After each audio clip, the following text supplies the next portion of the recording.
All right. Welcome back to the Clinical Athlete Podcast. If you're not familiar with Clinical Athlete, we're a network of healthcare providers, students, and coaches who specialize in the management of athletes. You can find your nearest Clinical Athlete provider at clinicalathlete.com. We also have a forum where we discuss and share ideas and resources related to sports med, athlete rehab, and performance. To join the forum or for a potential listing on the Clinical Athlete Directory and for all upcoming seminars, webinars, and events, details can be found on the website.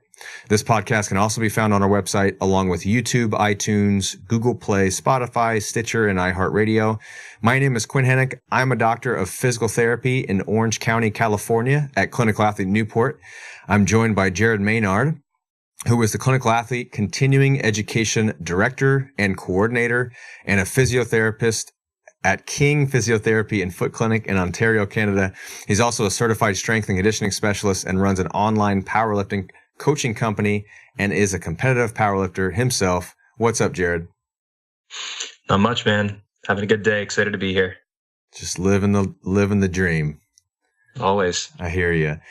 And we're honored to welcome to the show John Kiley, who is a researcher at the University of Central Lancashire in the UK. He is also a coach and consultant for teams and athletes of all levels, and he's written some classic pieces on stress, training structure, and the like. One of his pieces from last year was titled Periodization Theory, Confronting an Inconvenient Truth. We're extremely excited to have you on the show, John. Thanks for being here. Thanks very much for getting me along, guys. Pleasure to be here. Yeah, that's quite an introduction. I think it's going to be downhill from here. Okay, perfect. Well, we only have 6 listeners, so don't feel too much pressure. Excellent. Yeah, but it's truly an honor. Can you tell us and our 6 listeners what's led you to your current research tracks, to your current interest in the field? What's a little bit of background on yourself, and ultimately, of course, what's led to the pinnacle of your professional career, which is being on the Clinical Athlete Podcast? I guess although I work for a university now as a so-called pseudo-academic, really all my life I've just been embedded in sports and training cultures. As a kid, my background was in combat sports. Started off martial arts. I was a kickboxer for quite a few years, national champion, a couple of international titles. Transitioned to boxing in my 20s, national champion a couple of times here in Ireland, and kind of got beaten up around the world for 4 or 5 years, which was both a horrible and a good experience, a great experience. I've been coaching since I was maybe 22, 23. When I was 26, local university here, University of Limerick, started a sports science degree. I was looking for something to throw my energies into. I did that. I was already, I had a few years coaching under my belt. I did that. So I was kind of a sports science student and an international competitor and a coach simultaneously. Long story short, got out of that job. Graduated, got a job working with elite athletes within the Irish system. Went to the Paralympics in Athens in 2004, coached a medal winner. Was at a Paralympic event in Finland in 2005.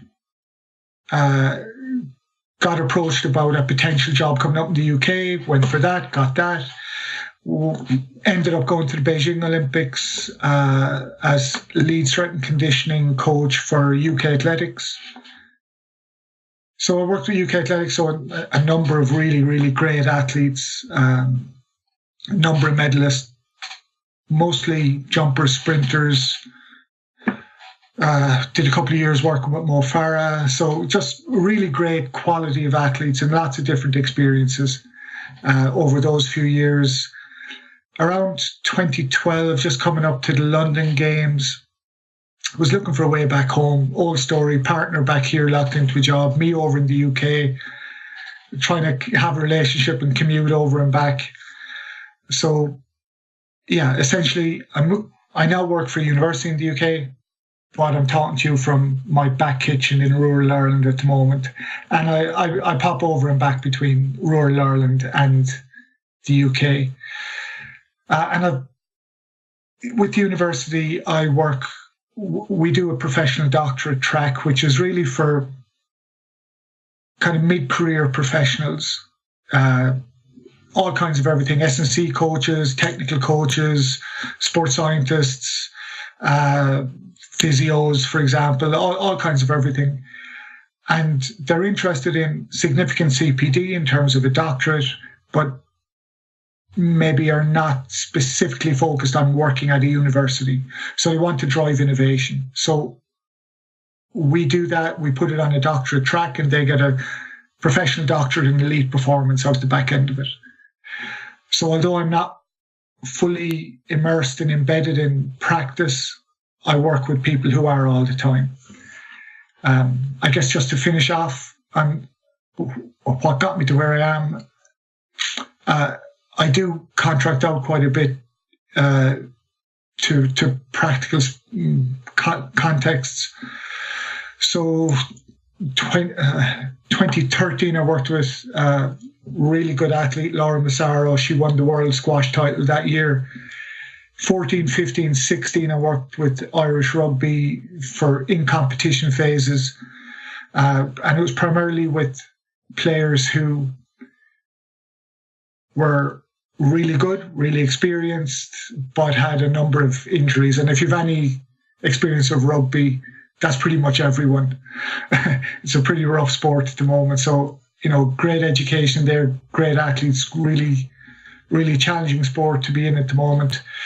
I worked the Rugby World Cup 2015 with the Irish squad. And then last year, I worked the Football World Cup with Egypt in Russia. Again, same deal. You're just dropped in there, pre-competition camp and competition. And it's just all hands on deck. Some conditioning, some fitness stuff, some speed work, some all kinds of everything, some rehab, some bits of everything. So that wasn't the short summary, but broadly, that's where I am at the moment. No, that was great. And that's one awesome thing about you is that your background you have so much time in the trenches.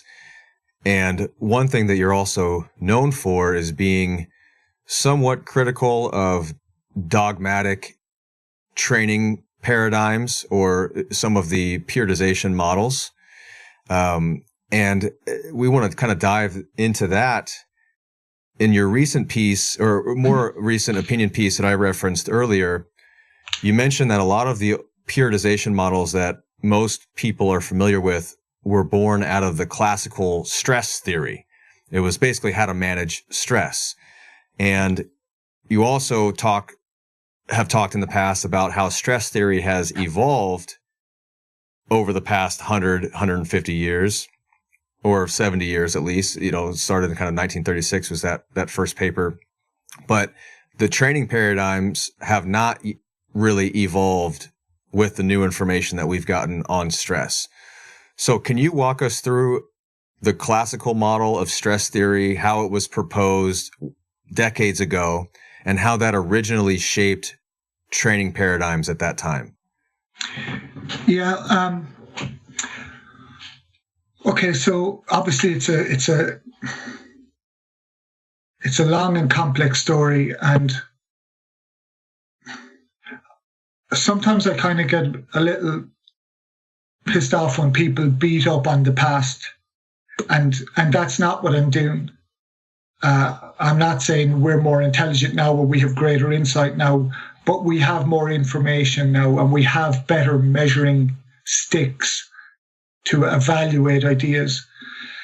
So to your question, if I put myself in the position of a coach in kind of 1940s, 1950s, when sport went through a kind of a ramping up phase where it went from the preserve of eccentrics nearly to becoming more mainstream and a type of pursuit that countries often took pride in, and it just became more important in our culture. If you were an athlete then or a coach then, there wasn't really any guidelines that you could grab onto that would help you solve this really complex problem. How do I get this competitor athlete from here, from this level of performance to this much higher level of performance within an abbreviated time frame? How do I do that? And there was very, very little information for people to draw on. So I think what the early theorists did was, sensibly, they looked at science and thought, well, what can we take from science? And there was this concept of stress that had been growing, I guess, since the late 19th century. Of people were just awakening to the recognition that if you work in a job, for example, where you're exposed to severe physical stress on an ongoing basis, that has consequences. It diminishes you in some way. It wears you down. And I guess this was most brought to the fore by the researcher Hans Selye. Again, in the 30s, 40s, 50s primarily is when he did most of his work, but he didn't die until the early to mid 80s. But he constructed, and this was all based on rat models. So basically what Selye did is he got rats and he was pretty mean to them for prolonged periods, and then he sacrificed the rats and he ground up parts of their brain and weighed them. That was the measuring stick he was working with. Has this gland got heavier? And what does that mean? So when you think of it in that context, it's not a surprise that stress theory has moved on. But basically, Selye's breakthrough was, you know what? If you physically stress rats, there is a physical consequence over time, and that's predictable. If you stress them a little bit, you don't really get those detrimental effects. You get some improvement. But if you stress them too much, too long, there starts to be wear and tear and progressive breakdown. So what coaches did was they locked onto this and thought, well, you know what, that's relevant to the problem, this really big complex problem that I'm struggling to figure out. And then they extrapolate backwards. They said, well, what this is teaching me is if I apply progressive gradual physical stress, then this athlete will get better. If I apply too much, the athlete will start to break down, or there will be excessive wear and tear leading to negative outcomes. And I guess what struck me is that it seems to be a law. If you go to periodization college, it's like you write a periodization piece, you have to reference Selye. But if you look at Selye's work, that's pretty much all it said. It said what seems just like a face valid observation. Hey, you do a bit of work, you get better. You do too much work, you break down. That's what it said. I think what the early periodization theorists did was they used that, what I would consider, well, that's kind of a common sense observation, but they used that to add a degree of scienciness, scientific validation for periodization theory. Am I making sense so far? Totally. Okay. Now, I think there was another major influence on periodization theory. So far we have Selye and apply a stress, here's what happens, apply too much, here's what happens. And there was all a kind of a nomenclature that grew up around that, positive adaptation, stress, use stress, general adaptation syndrome. And again, it all gives a veneer of scienciness, of scientific validation to this.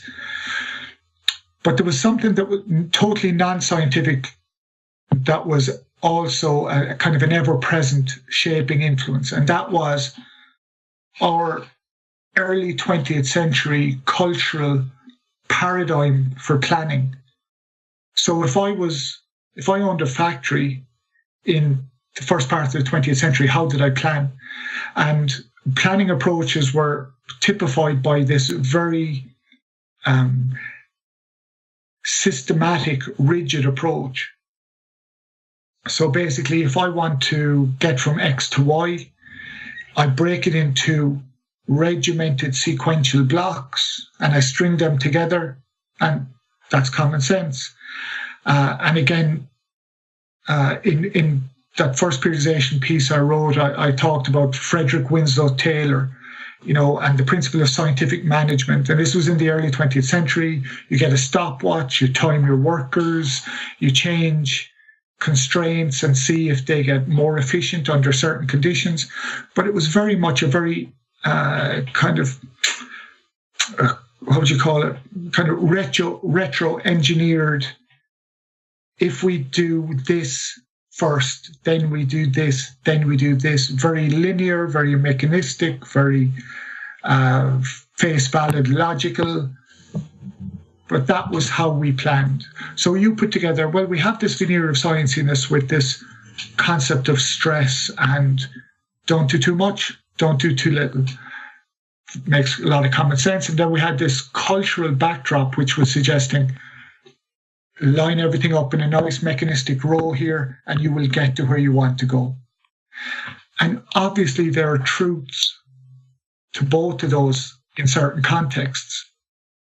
If you are subjected to stress and it is excessive, there will be some detrimental outcome over time. Similarly, if you were working on a simple engineering project, then that very regimented, segmented approach makes a lot of sense and will get you your end product. And that was a type of environment where certainly Frederick Winslow Taylor worked with small machine shop type environments. And that paradigm worked perfectly. I think the cultural mistake we made was, well, we have our scienciness, but we also have this framework kind of imprinted in the back of our mind that this is how you should plan. We put the two of them, those together, and periodization fell out the bottom. And if you look at conventional periodization, it was all about this is the one best way. This is what you need to do. And then it was taking that exact principle that worked in a machine shop in a very simplistic type problem, and you apply it to what is a very complex system and assume it works. And if it doesn't work, well, the athlete, there was some fault on the athlete's side, or you try and force let me see what I'm trying to say here. Yeah, basically, you all understand this. If you have a lens and you look at the world through that lens, everything you see is interpreted through that.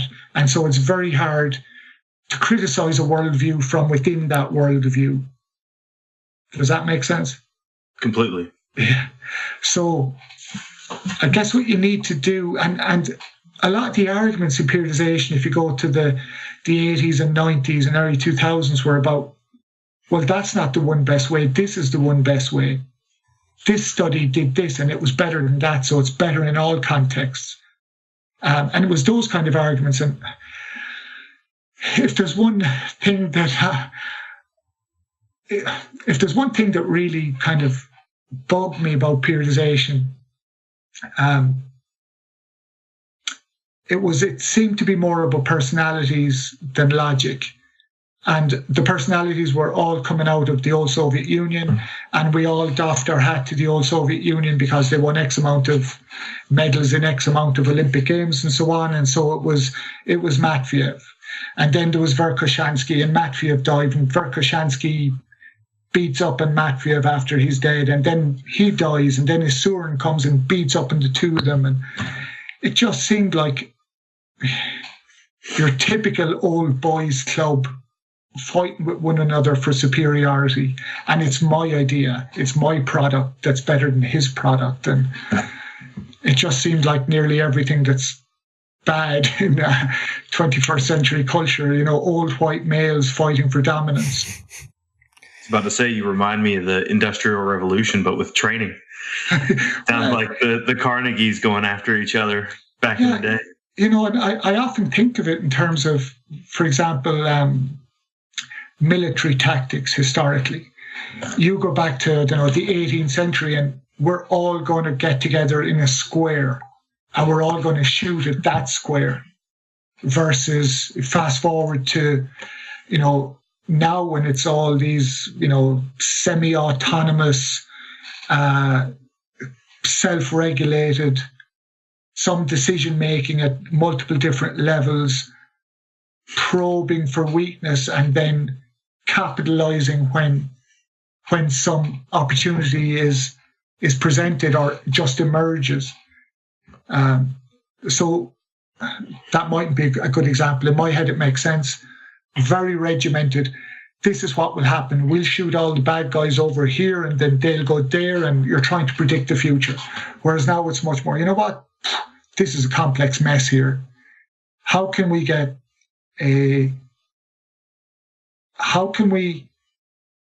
put processes in place where solutions can emerge in response to what's happening in the real world?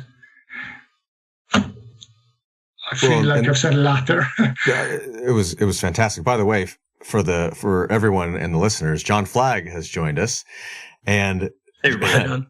It's funny because nice to meet you, John. John and John meet John. On my Skype, John Flagg, your video is frozen. I don't know if it's frozen for either of you guys. Oh, no? No. So on my end, it's just him like holding something to his face, like a can or something. It's pretty funny.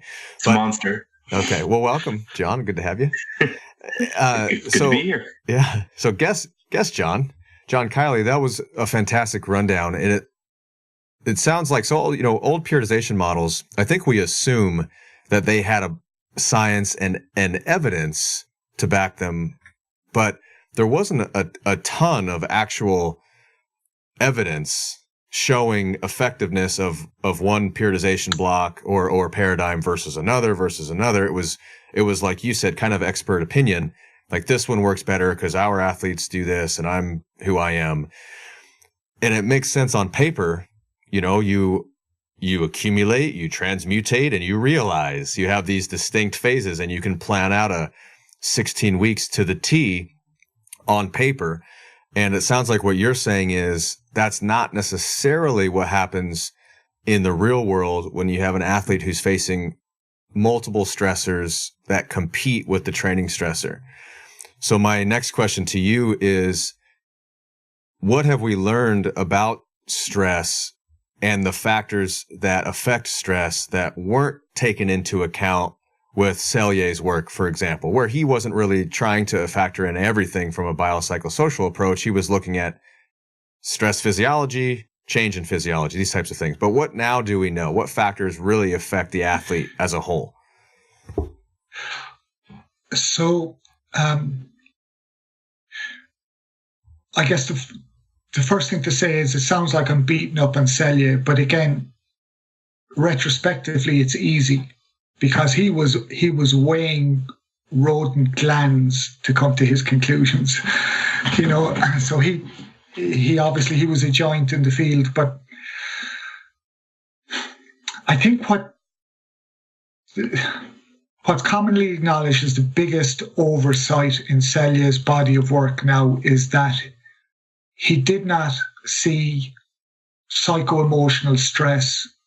He saw that as distinct to physical stress, in the sense that I don't think rodents are known for their complex emotional lives.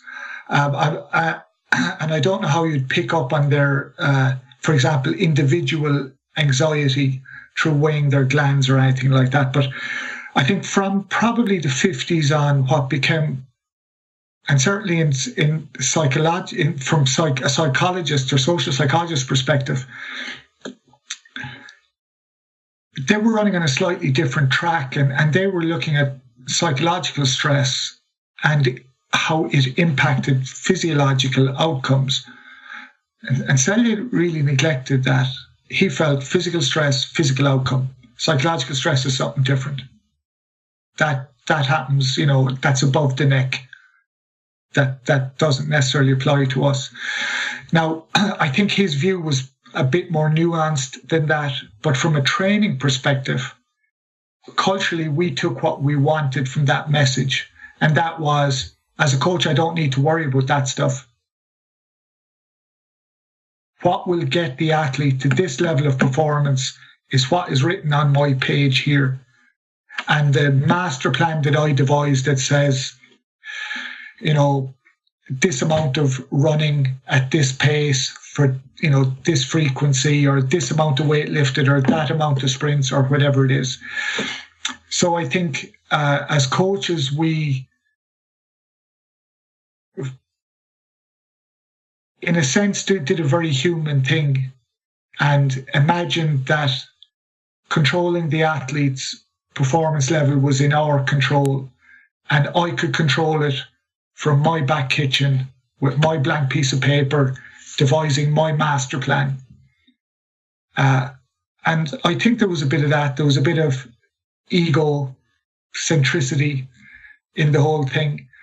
Now, as a qualifier to that, there were some brilliant coaches back then who clearly coached on a much more intuitive, responsive way and involved athletes in the decision-making process and educated their athletes, and were nearly philosophical leaders or educators of their athletes. But they didn't really leave a written record that we read culturally. What we read instead was, this ex-Soviet theorist wrote this from the Soviet Union. There's some science in it. It must make sense. Intuitively it does, because it has all this very determined, this is how we plan, rigid, structured, boom, boom, boom. So it must make sense. And yeah, in a sense, I kind of think of it like, the fable or the story, The Emperor's New Clothes. I kind of think of it like that.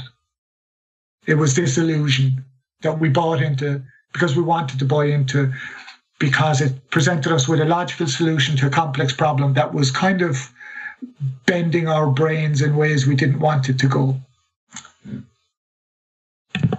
I can understand Quinn. I can understand the desire for that concept, though, because treating the human body like a machine and simplifying it and trying to bring out a process is very appealing. And unfortunately, it just doesn't work out all the time because there's so much unpredictability with the psychosocial aspect of performance and just human interaction. So I can understand the appeal as to why it was so attractive at the time, but you can build a car like that. You can't build an athlete. No, absolutely. And I think the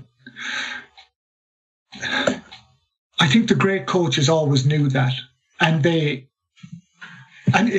it's very interesting to look at periodization theory as it was, let's say, up until maybe 2010 or a little later, all dominated by these single authority figures telling you what's what, telling you this is the way, the truth, and the light, and actually my way is better than his way. And they were all male, all ex-Soviets, and I think capitalizing on that, reverence that we held culturally for that culture, from a sports perspective. But there's a really interesting thing, and I've noticed, like, I've been around the block a couple of times, and I think I know some great coaches. I've worked with, by anyone's standards, would be great coaches, as in multiple medals in Olympic and world level. And obviously, me being me, I talk to them about periodization. And I've heard a number of times, well, I follow Verkhoshansky. Well, I actually follow this guy. And one time, by a coach who has had multiple gold medals, I follow Matveev. This was an older coach who had read Matveev back in the 80s. But then when you're working with them and you're actually looking at the program and what's happening on a day-to-day basis, you're thinking, these programs are all pretty much the same. You're rationalizing them differently. But what you're doing isn't different. So I think what you had is you had a disconnect between here's the theory as promoted by the notable theorists, and then coaches were breaking that down, making practical sense of it. How do I apply this? And they were pretty much ending up with the same product, but thinking it was something different. And it always reminds me of, you've seen the film The Life of Brian, I presume, I hope, yeah? Mm-hmm. Do you remember that scene, follow the shoe, and then no, follow the gourd, and everyone is kind of breaking off into their own sects? That's the way I think of what happened in periodization over the course of the 90s and early 2000s. We've got a little bit of that in our fields as well. Yeah. Now, I know what you're not saying, because I've heard you speak on this before, is it that you're not saying training shouldn't be planned or structured to some extent? Because I think people, some people hear about this, they're like, oh, periodization doesn't have as much evidence behind it as I thought, so I can just go into the gym and do whatever I want now, or as a coach, I can just have on the fly, write up the athlete's workout for today and have no plan going forward. But that's not what you're saying. Can you make the distinction between a training plan that is structured versus one that's periodized? Because I think there's a distinction there. No, and listen, thanks for that question, because that brings me back on track, because I sidestepped an element of that question earlier. So yeah, I'm certainly not saying you don't need to plan, you don't need to program. Similarly, I'm not saying that you have to have this really complex decision-making tree that takes lots of time and lots of brain space. I guess what I am saying is that if we look at the evidence of periodization, evidence that is cited as supporting periodization is pretty much evidence supporting variation in training, which is something that's different. Variation in training just means you don't do the same thing all the time, whereas periodization it's a loaded term, and it's loaded with you need specific blocks. And most of the major theorists suggested there's a certain duration for that block. Then they suggested that it takes X amount of weeks to improve this capacity. So a whole loads of things that we now know vary dramatically on an inter-individual level.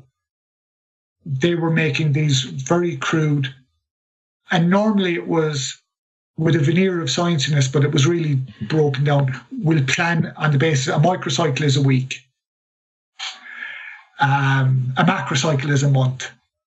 It just conveniently seemed to fall into those portions of time that culturally we all that resonate with all of us. But when you look at how they supported those claims, they pretty much all used different scientific rationalizations to arrive at the same conclusions. 4 weeks is the best time for mesocycle, for example. So I feel like I'm going to have to go off track here a little bit again. Okay, so just in terms of the science of periodization was mostly the science of variation. There have been some studies a number of studies that have concluded that, well, actually, you don't need periodization, you don't need variation. But those studies are characterized by participants who had a low initial level of fitness or strength or whatever your metric was. And I guess, to me, that doesn't prove you don't need variation. It just proves that if you're at a low level, it's easy to get some momentum behind you. If you're at a high level, yeah, we need to be a lot cleverer. So stepping back again into, I guess, the deep core of your question, do we need a plan? Yes, we do. Absolutely, we do. Both for practical reasons. The athlete needs to know what session they're coming to do. They need to have that head on. Is this a hard session? Is it an easy session? Is it a technical session? Is it a recovery session? They need to know what they're coming to do, and they need to come prepared to hit that session. We also need to know things like, well, what kit do I need? What prep do I need to do? We need a plan. The problem is we can't advance plan very accurately. That's the delusion that we've suffered under, that I can tell you what training you will need in 3 weeks' time. Now, I think for me, what the new planning becomes is, okay, we need a framework, but can we put processes in place so that as we're working through this training program, the outputs of those processes inform the training that we will do in the future. So, for example, a process could be,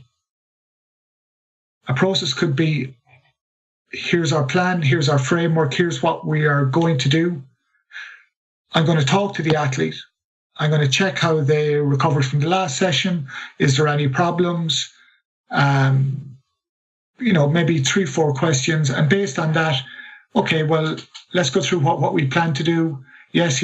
Maybe we'll skip that for today because you're still feeling a little bit on your left hammer. So that's out. So basically, is there some way that you can corral information in a really quick way that can inform training, that can keep you on track? Then periodically, and it could be every week, I do 5 minutes with the athlete and we plan forward. Or we recalibrate next week's plan on the basis of the information we got this week, or something like that. And I feel like I've kind of fumbled over that explanation, but to kind of summarize it, for me, I think there's a very small tweak here. I think it's a small tweak that's necessary, and it's not a small tweak that you would be aware of if you just read the periodization literature. Because the periodization literature, it never tells us how we should use information or athlete feedback to inform future training. It always assumes that we can future plan with precision. And sometimes there's this one sentence qualifier, but of course you have to be prepared to change if change becomes necessary. But that's just a get out of jail card. Yeah. For me, it's always more precise to change as we go, so I don't have to make drastic change when the athlete gets injured in 6 weeks' time. So I'm not sure if that made sense there. But no, it does. It sounds like one of the major flaws with a regimented, periodized plan is the assumption that we are good at prediction, that we are accurate predictors over time. And we are not, as been shown in many cases, not just training, but we also just can't we're this dynamic system. One of the terms that you use in your periodization piece, the recent one from early 2018, was the term allostasis rather than homeostasis, where homeostasis is we assume that we have this static set point.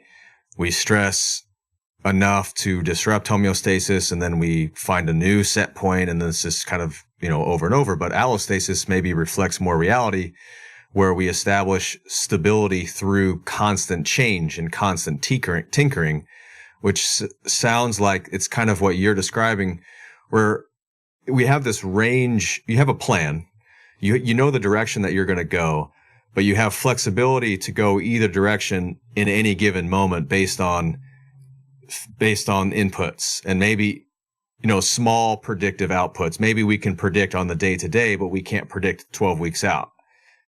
Would that be a fair way to describe how a coach should, or a clinician? Because clinicians actually, I think, resonates with them even more because we're in such a non-homeostatic environment. The clinic is moving very fast. The athlete, their presentation is changing on the day-to-day via injury, pain, these types of things. So would you say for a coach, clinician, establish your framework, but always have a plan B to fall back on?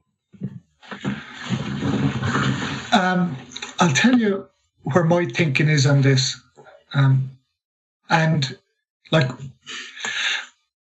what I've struggled with is I work in a certain environment. You work with elite athletes, you have testing equipment, you have a lot of contact time. And it's very open for the criticism, well, you have time with athletes. These are full-timers. You can talk to them. You can change your plans, but I work with 40 university athletes in the same time in the gym. And I guess what my thinking at the moment is as you said, we get a framework.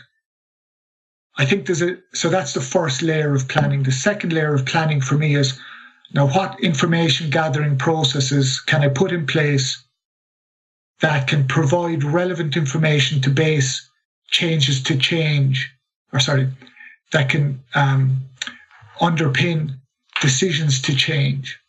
So, for example, what that could be is if you're working with a high-level individual athlete, you might have some testing kit there, you do some readiness assessment, or you could do some subjective questionnaires, or you could just develop a relationship in a shared language. So you're the elite athlete. I have explained to you the purpose of this information gathering, that changing training isn't a bad thing, it's a necessary and good thing. And you're on board with that. So we have this kind of dialogue, and that's fine for the elite athlete one-on-one perspective. How do you do that if you're working with 40 university level athletes? Well, you have to accept that I can't do that perfectly. I can't get the same level of precision, but can I get more precision than if I was just giving them this 6-week plan? And the answer is obviously yes. And it can be, everyone needs to answer these 3 questions or something like that, or score how they feel out of 1 to 10, or score their fatigue from the last session, or anything at all that can give you a little bit more information. And then you can have nearly automated decisions coming off that. If X, then Y. So if you got a lot of knee pain when we did this plyometric exercise last week, you need to come and talk to me before the session for 2 minutes, and we'll make a decision on what we do today. If you didn't, crack on, you do what we did last week. So basically, I guess what I'm trying to say is, I think that it's worth fighting for any increase in prescription fidelity, any increase in accuracy, any way that you can diminish inappropriate training, the amount of inappropriate training, and therefore diminish injury risk slightly over time. So I think you set the plan, the framework, then you design the processes. How can I most get information from the athletes so that we can then make an informed decision? If there's a lot of athletes, I need to automate that. And that leads to the third element of planning for me, which is the education element. I need to explain to these athletes, here's what we're doing, here's why we're doing it. This can be time efficient. It can be 30 minutes at the start of the phase, 30 minutes 6 weeks later. And I think what you do then is explain to the athletes, here's what we're doing, here's why we're doing this, here's why we're collecting this information. But you need to be educated. We need to have a shared language. You need to come to me if you are concerned about X, Y, or Z. Here's when you come to me, before warm up or 5 minutes after warm up or before we do this or whatever it is. But you get processes in place. You automate those processes. The scenario you're aiming for is over time, you have a framework that allows flexibility in it. You have processes that are automated that start filling in that detail accurately as you go along. And then you have a progressive education of athletes in terms of when you come in week one, I'm not giving you any decision-making autonomy really. But as you get more educated, I'm giving you more and more autonomy. And it's less coach's dictator, which it might have to be here, and it's moving towards coach's sounding board down the line.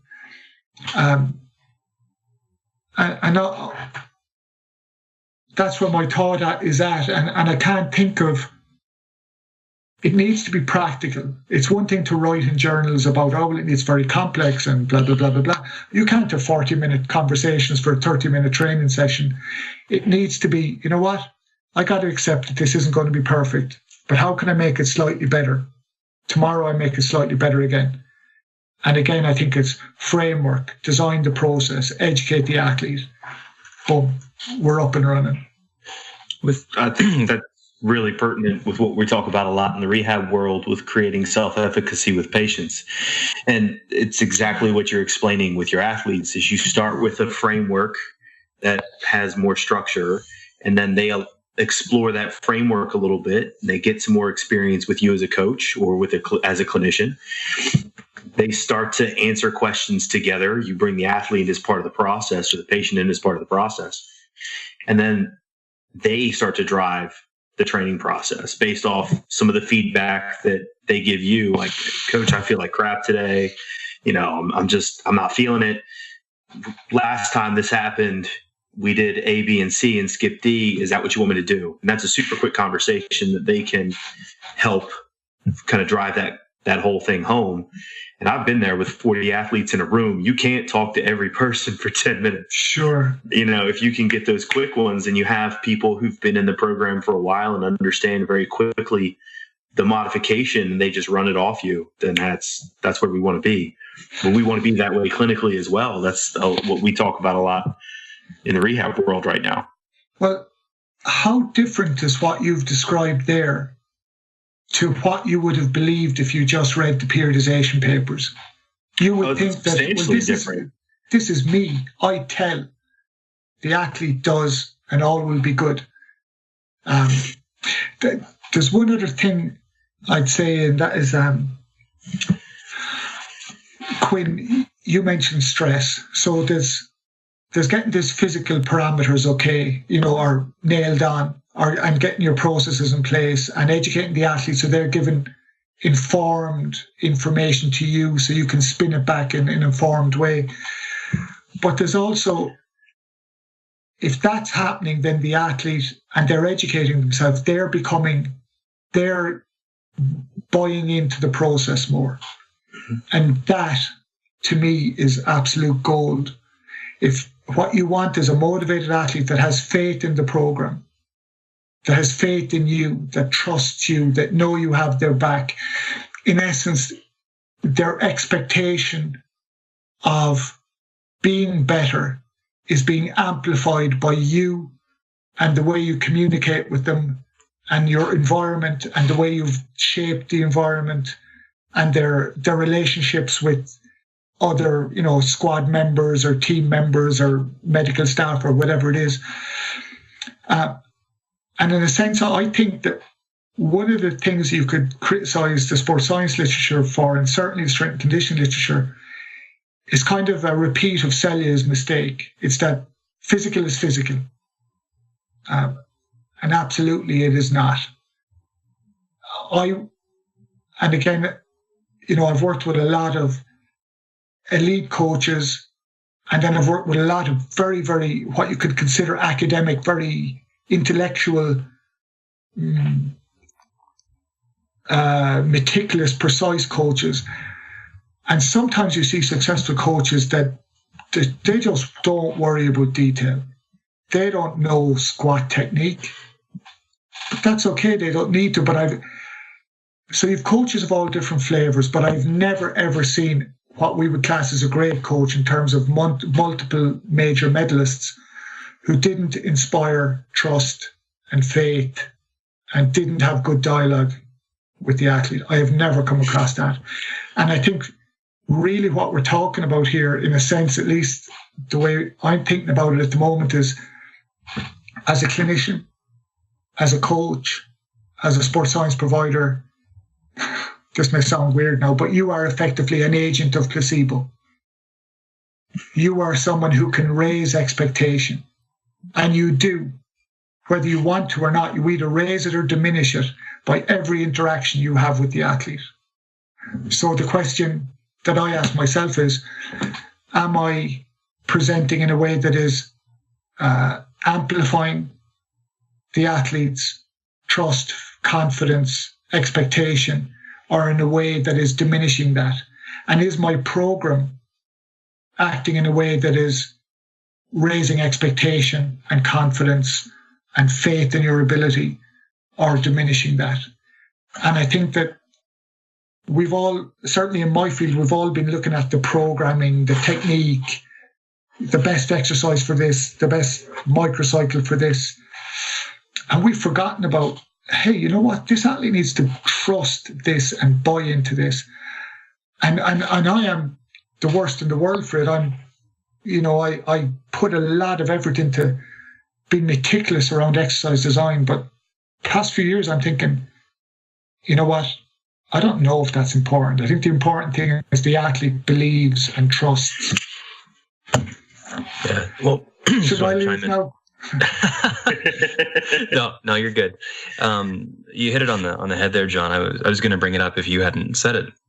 Is the importance of creating this buy-in and illustrating your plan for achieving the outcomes that you and the athlete both share, but also letting them know that not only do these channels of communication exist, but that you value them as the coach, and that you're going to be seeking out their feedback regularly, so that you collectively as a team can make these adjustments. And in clinic, it's the same thing where, well, I've heard it said before that we're walking placebos, like it or not. And I think there are certainly lots of common elements that are going to carry over into virtually every patient, clinician, or coach-athlete interaction in terms of professionalism, confidence, empathy, these sorts of things. And then there's probably some added nuance in terms of interacting with this particular person. Maybe based on their disposition or their personality, they might respond a little bit better to someone who's, or might respond a little bit better to us if we're speaking a little bit slowly or a little bit more soft-spoken or something, compared to someone else who might be a little bit more high energy and, I don't know, just might have a better response if we in turn have a bit more spring in our step, so to speak. So that's, I don't know, probably a little bit difficult, but requires some reading of the person that you're interacting with, but it remains important. Well, I absolutely agree with that, and I guess it's not easily answered. So what's my approach?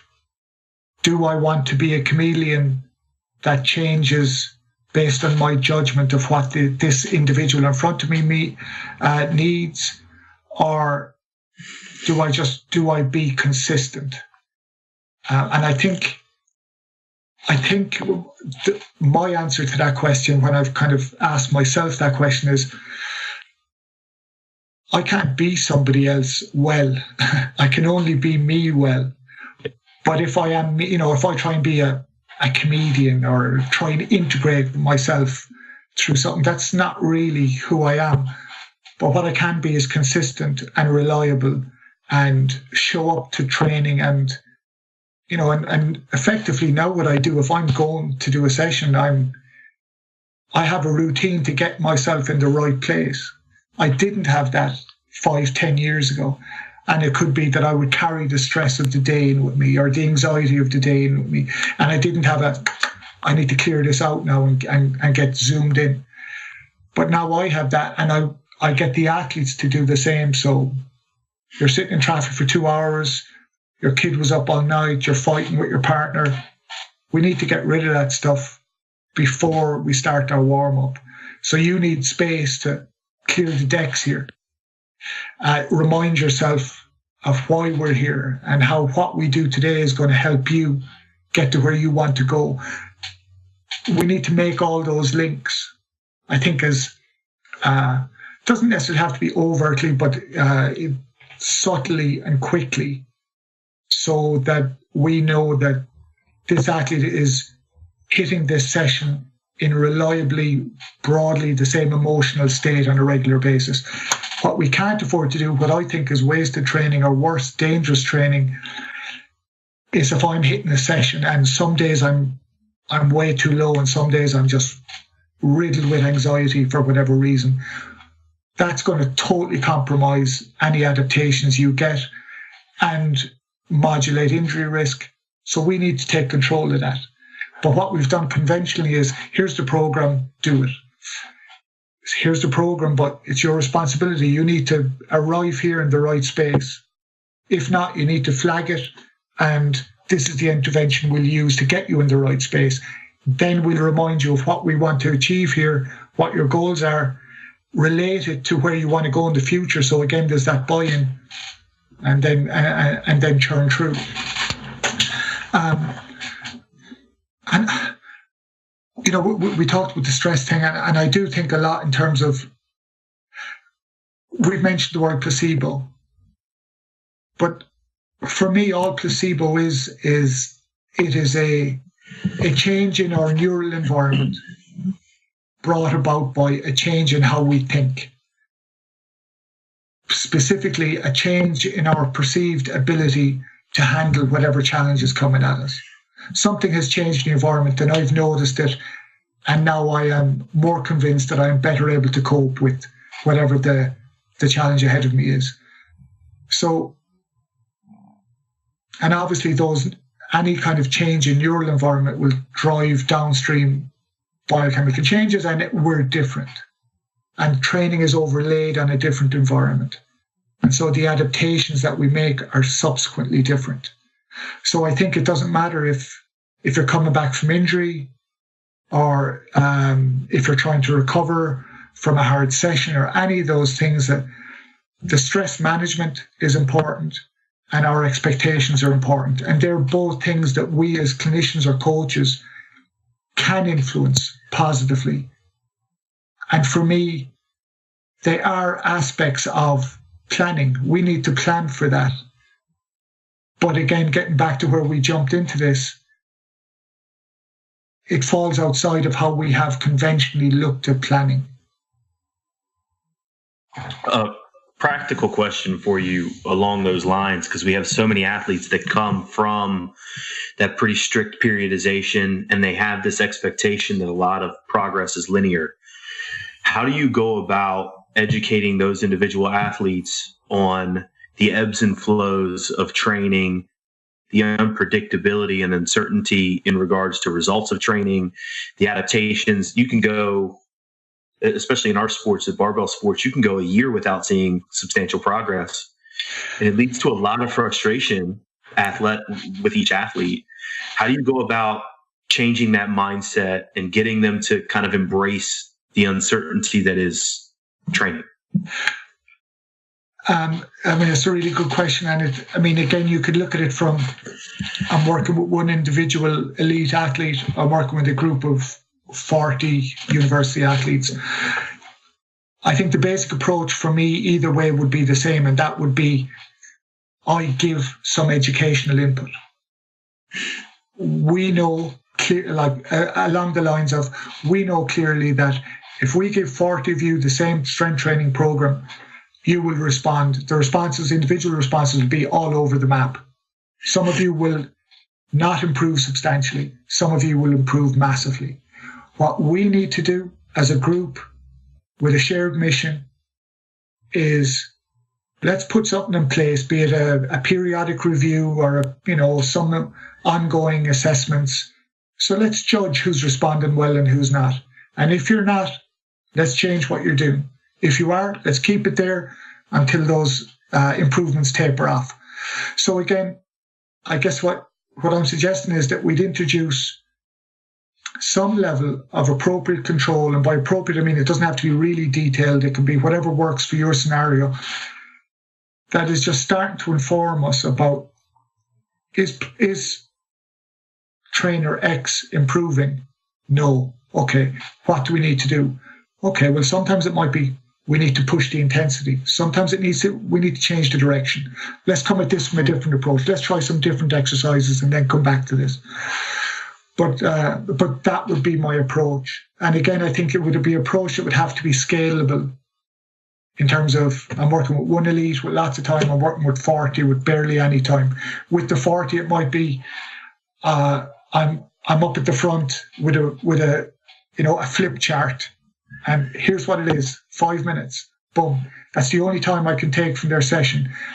5 minutes critical education. The next session, I'm going to dump another 5 minutes on, and gradually that's going to accrue. They're going to become more understanding of our expectations and what we're going to do. Hopefully, it will offset the problem you highlighted, which is a motivated athlete feeling despair that they're not actually getting better despite all this effort. And again, the hidden undercurrent is that this guy has my back. This guy cares about, this process is in place to work for me. And it might not work now, but we're going to refine it. We're going to make it better. Now, it's not the ideal scenario. The ideal scenario is if you could stand in front of a group and say, you will get X amount better in 4 weeks' time or in 6 weeks' time. But that's not reality, and people will lose faith in you. And you can't afford to be wrong too many times before an athlete starts looking at you and going, you're full of crap. And then you are screwed, regardless of how good your program is. If you have lost faith, or if the athlete has lost faith, then my perception is that's a huge deal and it's hard to get back. So I don't know if I went off topic there, but that was great. One question that I was going to ask, coming from a devil's advocate standpoint, but at this point you've answered it, I think, and was going to be, what if the athlete knows that if they tell you that something hurts, or if they tell you that they're fatigued today, they know that you will say, oh, okay, let's pull back a little bit. How do you balance, but maybe they feel great, they just don't want to work hard. I think the obvious rebuttal would be, if you have athletes that are lying to you, you've got bigger problems than just worrying about their training for the day to day. There's something wrong there in the athlete coach, clinician, athlete relationship. There's a trust issue there, period, that needs to be addressed. But how do you balance knowing that for performance or even for rehab to make adaptations favorably, we have to push thresholds, but we don't want to do not too little because we won't have adaptation. But we know that if we push, we may also have issues. So is there a balance there when an athlete tells you, oh, I feel a little beat up, I feel a little tired today, where some days you might actually say, we need to push through today a little bit, or we'll go ahead and pull back? Is that a challenge? No, that is thank you for that, because that was an oversight on my part, and you have to remind me of it. So in no way, I think it would be incorrect to paint this as a kind of a softly approach. Well, how are you feeling? Some days you're feeling crap, tough, because today's the day we have our takeout session, or this is where we're doing our high intensity stuff. It could be an Olympic final and you wake up and you don't feel well. What are you going to do then? You're going to sort yourself out and dig in and get on with it. And today is a day where you can trial that. We don't want to do hard sessions when you feel like hard sessions. You want to do some percentage of hard sessions when you don't feel like hard sessions. I guess what we need to do is, there isn't a clear right or wrong. It's just be aware, if I'm going to do a real takeout session, risks are up. How can I mitigate those risks? Okay, if the athlete, for example, is clearly washed out, then is the risk too much? If yes, then maybe we'll make a change. Do I feel the athlete is just swinging the lead a little bit? That's a really tough one. And I'll tell you why it's a really tough one. I've been present at a number of sessions where elite athletes, Olympic years, and the coach is just pissed off with them. Or the coach is in a bad mood. And the coach's mood is changing their decision making. So that kind of reset process, that I need to clear away the crap of the day. The coach doesn't have a process like that in place. So they arrive at a session and their emotions are dependent on what's happened to them for the rest of the day or what's going on in their life, which for me that's not professional. You got to separate all that crap from, boom, I'm here to do this job. I'm just a service provider. And that leads to, or another example, this athlete is just annoying me. He keeps telling shit jokes or whatever. He supports the wrong football team or whatever it is. And I am angry with them. And so I'm going to come down on them. And I've seen that happen and people just blow up. Achilles pop. The athlete's, I don't think I can do it. You're too soft. Do it. Season gone. Olympic cycle down the tube. I've seen that happen. And again, it's misplaced emotion, bad feeling towards a specific athlete influencing your decisions around what that athlete should do. So back to your question. Sorry, I kind of segued there. This isn't softly. This is sensible. We need to be sensible. But it's not sensible if we never push hard. Because what's going to happen when you compete, you are not going to be resilient. We need to expose you to the pinnacle of stress that you're likely to experience. But we're not going to just do it the first day of training. We're going to gradually build the bridges. We're going to have these stepping stones. We know you have that capacity. And then we're going to touch on it on a regular basis so we know you're resilient. And part of resilient is being able to do that when you feel like crap and not feel sorry for yourself. So how do we get the athlete to not feel sorry for themselves? Well, it's a pretty basic two-pronged approach, I think. I expose you to those hard training sessions on a regular basis, but it's gradual and it's incremental. So it's not an extreme stress at any juncture. And the second thing is, you as the athlete, or you and me as coach and athlete, we need to develop a process that allows you to go from, oh, geez, I don't want to do that, feeling sorry for yourself, to this is an opportunity for me to reprogram what's going on in my head right now, to change my physical warm-up so I'm in a right place so I can hit this session hard. So I would see that type of scenario where the athlete isn't feeling it. That's an opportunity. It's an opportunity to, here's where you employ your processes, change your self-talk, change your warm-up, whatever we need to do as part of our ritual for these scenarios to get you to get you from this suppressed state to this state where you're nailed on, you're ready to go. I think one reason why that was fantastic. I think one reason why it's such a hard question to answer is without context, you have to know the athlete and their personality. Is this somebody who wouldn't, they're a good person. This athlete wouldn't lie to you. If they're saying they're beat up and they're run down, that's one thing, but you've got this other athlete who may be a little bit different. And so you just have to take it by the individual and also probably trends over time. Is this a one-off where the athlete's telling me that they feel a certain way, or has this been a continuing trend maybe over the past 7 to 10 days? You've been observing their performance dip and they're also telling you that they feel this certain way that is corroborating with what you see. And that's can maybe inform your decisions as well. So like you said, you've got to take, what are you seeing from the athlete? What are you hearing from the athlete? And you take everything else into context to make a decision. And I love the practical advice. Sometimes it's just change your warm up a little bit. Let's take a few more reps here before we ramp up. Like, because we've all walked into the gym feeling like dog shit, and then that training session ends up being great.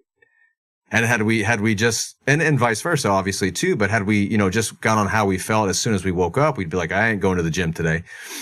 So it's just such a complex interplay that I think you elucidated very, very well. Well, what I'd say is, I think what we should do is, or what we need to do with the athlete is develop a ritual for the athlete. And what I mean by a ritual is, and again, I guess you could look at this through the placebo lens. If you take a placebo pill, it is not as effective as an injectable placebo, for example. Why? Well, there's a symbolic relevance here. That might be a good example, but I guess the advantage of having a ritual with the athlete is, as they go through their steps, that they know that there's some self-talk there, is this is what I do. Doesn't matter how I feel, this is what I do. And once I go through these steps, this is where I end up, and I am ready I'm ready to go once I hit here. So it's embedding a ritual that the athlete has faith in. And in this scenario that we're talking about, it's, let's say the athlete isn't feeling it, but you have a competition or a hard session to get through. We know what to do. I'm going to add on a few minutes to the warm-up. Maybe before I start the warm-up, I'm going to have a two minutes quiet time to just calm, start my self-talk, start getting myself up. Then I'll do the warm-up. Maybe I'll add a couple of more aggressive elements at the back end of the warm-up. But all the time what it's doing is sensible interventions that should help, but also the athlete can just plug in to an habituated process that they feel or know or expect from prior experience. Doesn't matter how I'm feeling now. Now is not important. It's where I am at the end of this warm-up that's important. And if I go through these steps, prior experience tells me that that's where I'll be. So I don't need to worry about this. And that kind of brings us back to the stress thing. I think the best way that we can help athletes or patients or whatever to alleviate stress is have trust in yourself, have trust in your process, that we have evolved over time and trialed and practiced in the heat of battle and has worked for you before. And if we can get that in place, then you can just dial into that and everything becomes automated, and it's everything. It's the physical actions are giving you a message. Your thoughts are giving you a message.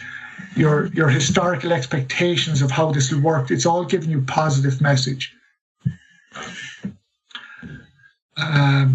Did I hit that question or did I miss a part? Absolutely. No, that goes back to what you were talking about, you being consistent as well, because the athlete comes in with a set expectation of your response, and it's already, the groundwork's already laid. Yeah, instead absolutely. of being a chameleon, like you had said before, if you're consistent, it sets that groundwork up. Yeah, it's great stuff. That's what my thinking is anyways. I can't, for me personally, and obviously this is how I've thought about it. I haven't thought about it, well, how could I write a paper about this? It was, how can I make myself a better coach? And I can't be a comedian, or, there's certain things I can't do, so I can just be me, but I can be consistent. So the athlete shows up and I'm not depressed one day and then manic the next day, and they're thinking, what coach is this? It's just consistency. And I think that consistency also goes for how we greet the athlete, our first couple of questions. So in my head, the athlete mightn't be aware, but I'll have a list of 3 to 5 questions, boom, boom, boom. I'll ask them in different ways every session, get what I think critical information. So there's a consistency there. There will always be a briefing stage that might just be 40 seconds, or it might be 3 minutes. It might be 1 athlete, or it might be 20 athletes. But there'll always be that. Here's what we're here to do. Are we all in the right place?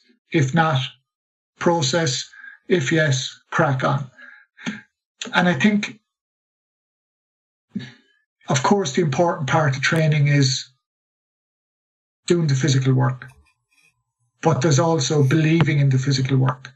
And there's also being in the right neurobiological state to do that work.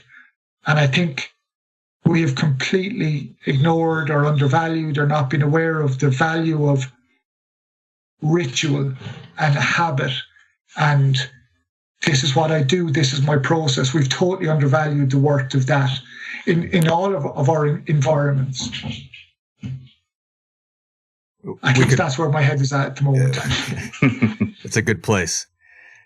Well, we could talk about this stuff all day. We're coming up on, I know, your time limit, so you want to be respectful of that. John, first of all, thanks so much for being on the show. This was awesome. Thank you very much. Really, I really enjoyed great. the conversation. What's coming down the pipeline for you, professionally, research tracks, any new writings that you got coming in the future, and then also where can people find you and connect with you and learn more about you? Well, writing wise, I'm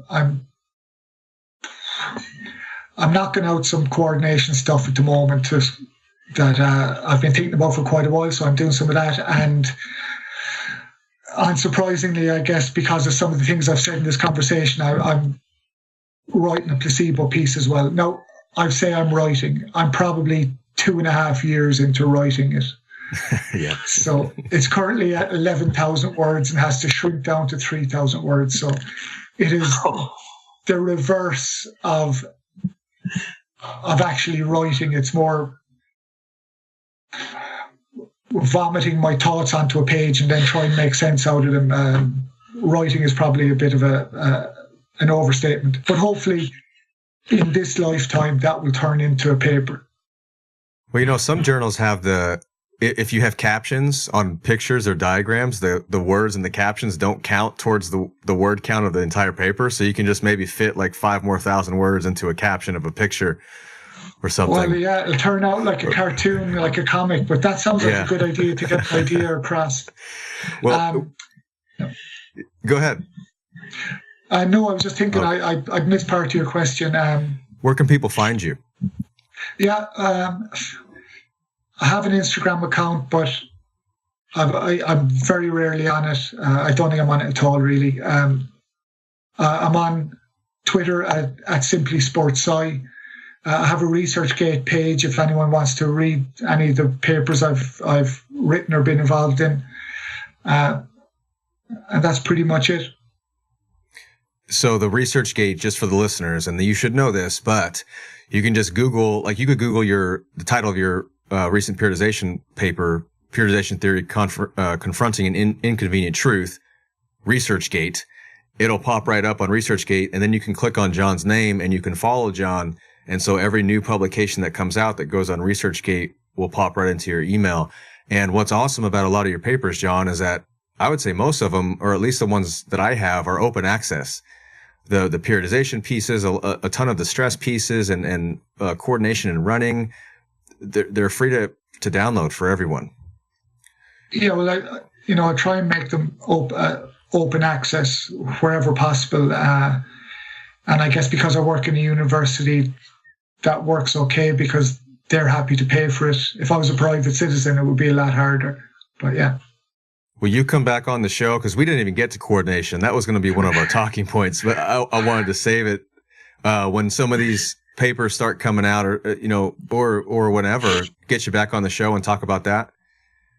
Well, I'd love to. I enjoyed the conversation today, and thanks very much for having me. Absolutely. Thanks so much, Sean, and thanks. Yeah, thanks everybody for listening.